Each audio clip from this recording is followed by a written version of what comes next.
Welcome to AP Euro for Winners. Today, we are continuing Unit 2 with talking about the Catholic Reformation.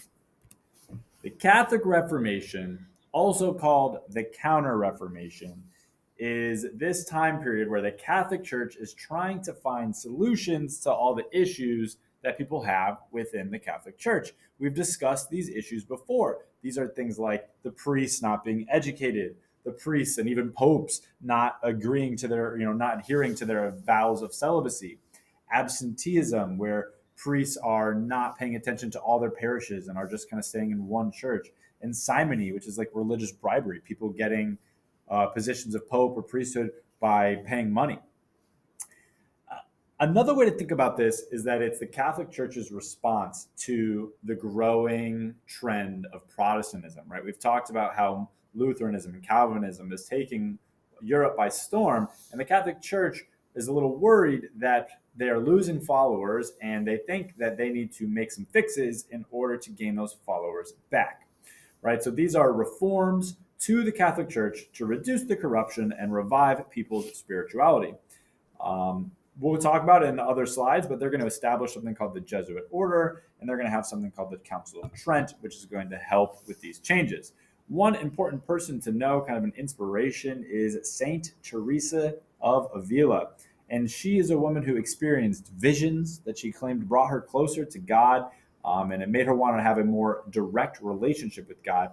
And she ends up creating something called the Reformed Discalced Carmelites, which is a Catholic order for women. I'm probably mispronouncing that, but they are helping revive Catholicism, and we'll see about how a bunch of different groups help revive Catholicism. So let's focus on the Jesuit order. Again, this was a group of people that had come from the Catholic Reformation. It's also known as the Society of Jesus. So this is going to be created initially to strengthen support for the Catholic Church, right? We're losing people to Protestantism. So in 1534, Ignatius de Loyola is like, all right, let's create this order called the Jesuit order. He is an ex-knight who becomes increasingly Catholic after he gets his injury. He writes this book that's pretty famous called The Spiritual Exercises, which is pretty much just filled with personal meditations and prayers. But he writes it in a way that he's encouraging religious retreats, right? People want to be more of something if they're like, all right, I'm going to encourage religious retreats. So try to get more Catholic followers. He's really big on the education and value of education. So much so that even today we have a ton of schools that are Jesuit schools. So things like Xavier, right, close by. We also have Boston College, Georgetown, and a bunch of others are all Jesuit colleges. They really value education.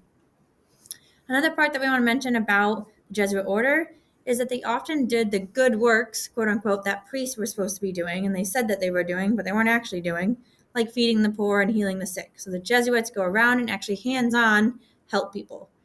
And a little bit of a side story here is initially when Ignatius de Loyola wanted to create this order, he wanted to meet with the Pope to officially establish this group of people, but the Pope isn't just going to meet with any random person.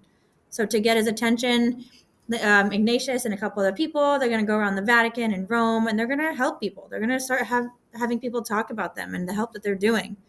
This actually works. It gets the Pope's attention. They agree to meet with them, and the Jesuit order is an official thing. It's an official group.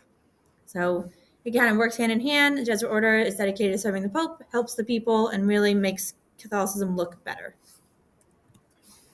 Another area of the Catholic Reformation is this series of meetings called the Council of Trent, which is a group of meetings with Catholic bishops from 1545 to 1563. It is more than just one meeting, but essentially what they're doing at these meetings is they're trying to make a plan for the Catholic Church to make changes, to respond to Protestantism.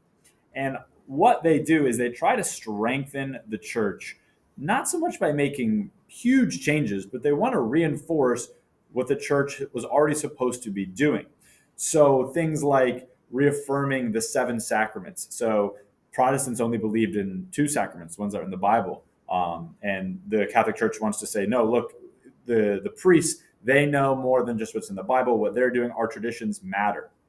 They want to end the idea of simony. We talked about that, the bribery that is going on. They want to end that. They want to end the practice of selling of indulgences. So they're kind of setting across these rules. They're reaffirming what they're supposed to be doing in the Catholic Church. They also have something called the Roman Missal and the liturgical calendar. Essentially, you don't need to know the names of these, but it's basically like the Catholic Church creates certain days of the year where all the priests are going to pray and give sermons about the same thing. So there's some sort of unity on what the sermons are supposed to be. And lastly, they create something called the Index of Prohibited Books. And this is a bunch of banned books that the Catholic Church says nobody can read. These are mostly Protestant books. And they're trying to get unity around Catholicism and reaffirm what it means to be a Catholic and get out all the corruption that was interfering with the Catholic Church. And at this time, if you were reading those prohibited books, you were accused of heresy. We've gone over that in previous lessons, but you're actually put on trial for heresy. So it's a big deal. All right, let's talk about some continuity and change. So continuities, remember things that stayed the same. Well, there's an affirmation of the Catholic doctrine. We've got the Pope is the best. People really like the Pope.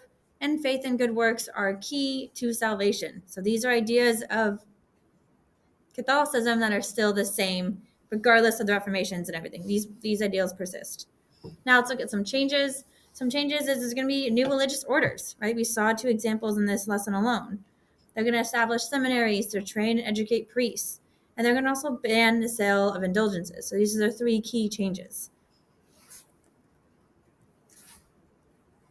Thank you for watching. Shout out to our AP Euro kids, as always. See you all for the next video on 16th century society and politics and art and mannerism and Baroque art. We got a whole bunch of random fun stuff coming on. Until then, bye.